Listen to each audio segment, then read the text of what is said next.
आज थिला माँकर महानवमी पूजा से आम राति बाहर की पलैलु बुलवाई। तो तापर जाकि पहुँच जाइलु प्रथम हूँ पत्थर गाड़िया जो ठाकुर बहुत ही सुंदर होते पटिया डमणा बुल सारापर सीधे जाकि पहुँच जाइलु महाभारत थीम माने शहीद नगर में से बुलाबुली करदेलु।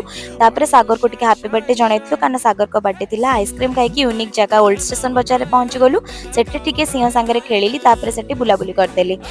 मत हूँ साप वेलकम करथिला साप हूँ झारपड़ार थिला। तापर हूँ मछली जल की रानी और ये हूँ मो भाया जड़े ब्लगर और जहाजा को मुझे किसी आपको ये जहाजा भल लगे लाइक शेयर एंड सब्सक्राइब करदे किंतु जहाज को नुहे मो यूट्यूब अकाउंट को। तापर भूतुणी तंटी चिपिली जाकि पहुँची गली रसुलगढ़ में सेठी जाकि आम समस्ते मिसिक पेंकाली बजेदेलु। पेंकाली बजा टे एत अधिक होगला तो आम से टीआर पिंधिक सुंदर देखा गलु। तो ये होती ओडिशार सुंदरी वासुदेव स्वाई। तापर नयापल्ली आ बरमुंडारे टिके बुलाबुली कलु और राति घर को रिटर्न कर तो सकाळ जलखियाटा करदेकी घर को आसिक शांति शोपड़ू।